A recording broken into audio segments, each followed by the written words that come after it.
Wait, what? Stay tuned to find out what happens next in the... Wait, that's it? Wait, that's where it ends? Wait, what? What? That's the end? That's so weird.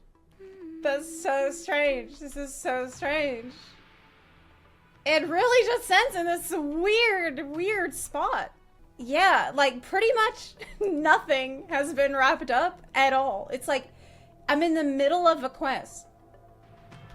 That's so strange because I feel like other points when it asks you to go level some more before you go continue the next part of the story, those were all put at really good stopping points. Like every time it's something that I've said, wow, they always have really good stopping points. They know, like they understand when to put those really well. But the end of the story is not a good stopping point at all.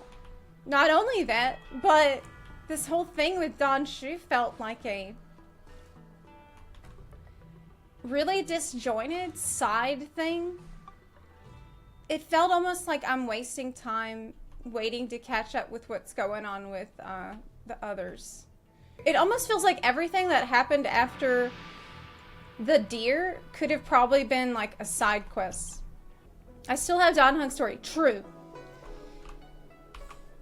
I do have that. I have a ton of Texan stories that will pick up with that stuff, so that's good. But you said Genshin 1.0 was the same? A little scuffed? Yeah, absolutely. Where it ends is scuffed.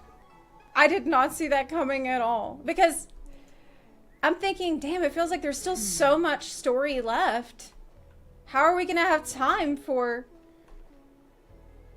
Zelda today? And then, like an hour ago, someone says, oh, she has like an hour of story left. And I'm like, thinking now, around now, I was like, well, it's been about an hour. So how could it,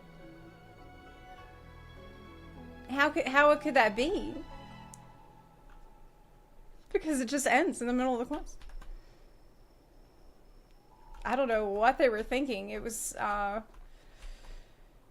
the only thing I can think is that this thing with Don Shu is going to be very, very, very, very important. The thing is that I wouldn't even call it like a super intense cliffhanger either. Like, it's a cliffhanger because there's so much unresolved and we need to know what's going to happen, of course. But like in the context of the quest that I just did, it didn't feel like it was on its own building up to the next thing that has to happen. Like, oh my gosh, I can't wait to see what's about to happen next time. Like, I remember all that from previously in the story, but like, it was like we're walking around, we're texting this lady, we are reading a book for a little while, we talked to this little girl. It is a lot of unnecessary stuff going on, you know? So yeah, it was weird. I wanted to see Blady more. Oh my gosh, same! I was sure that I'd see more of him today, but we saw him for literally 5 seconds. So yeah. The best end would be just after Blade and Kafka escape. Absolutely. Actually, I think that's right. I agree. I guess now that I've finished the Honkai Sariel story, I should like give my general Jing Yuans about it.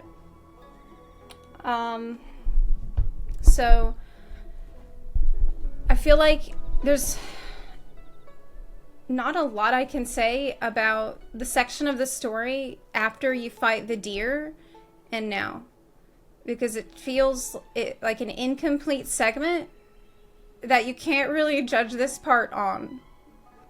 Like, we've had background info given and exposition given for this section, and I've already said before, I really don't like how it ended at all. I think that it would be better if they just ended it either right after the deer fight or right after Kafka leaves. Those would both be much better places to stop. Though I do think that probably the character story quests will shed a lot of light on stuff that's going on. Like, Dan has sent me a text for his quest, so that's probably gonna enlighten me a little bit on the other what's happening with his team over there. Because we've split the party. I would say that they've done a really good job of making me care about a lot of different characters in a very short time on the ship. Like, Ting Yuan is a character I absolutely love. Jing Yuan is really cool, though I feel like I still don't know a lot about him. Fu Xuan is pretty interesting and likable. Even there were some, like, not hero characters, but just interesting side characters that you do talk to. Like this whole thing with Dan Shu. I think that she's an interesting character. I don't know if that whole section should have been in the main story, but maybe time will tell as to why that was important. But even though I don't like her, I like her characterization, if that makes sense. Having such a different type person in the cast is,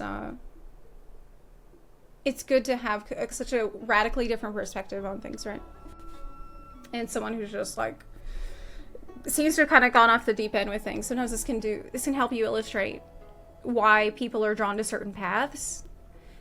And also, I think what we're going to learn about probably in the next section is how you can't always trust all the propaganda that people that are followers of an Eon are telling you.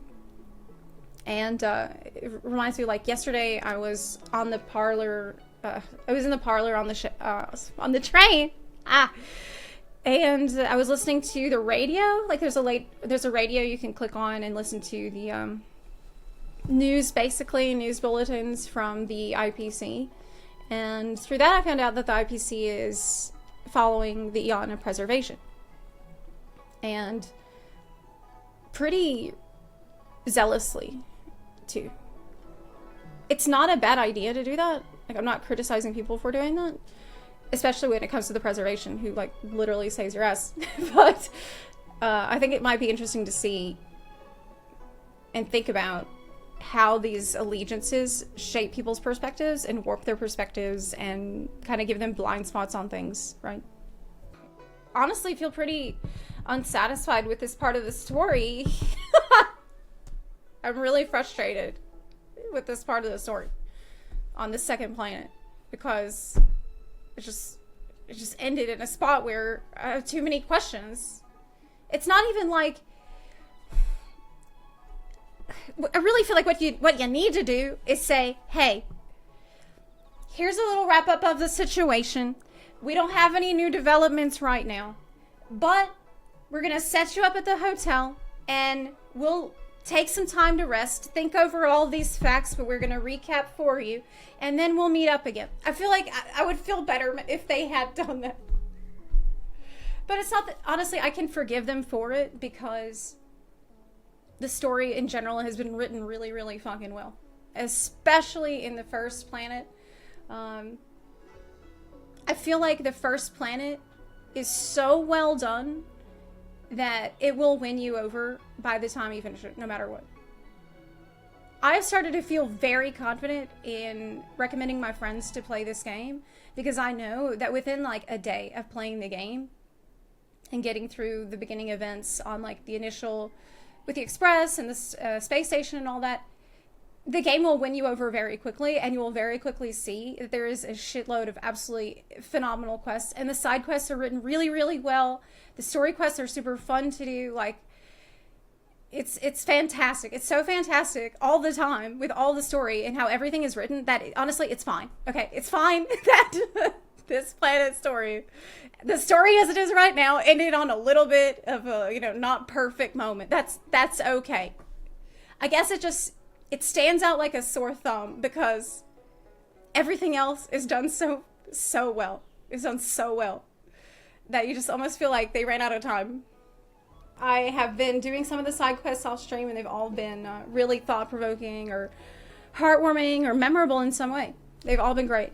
The Danshu quests were just not it. I think they should have been side quests, really. I'm excited about the events of this game. Imagine events with that kind of writing. Yeah, absolutely. But I hope that they don't have events that you can't ever play again, like Genshin, but I feel like they will. They just could have wrapped things up a little bit with a little bit of a nicer little bow on top. That's it. Yeah. Genshin 1.0, stop before you fight. Yeah, everyone in the chat is telling me that with Genshin, it was the same thing. It was the same thing with Genshin. So, you know what? I guess it's fine. It's really not a big deal.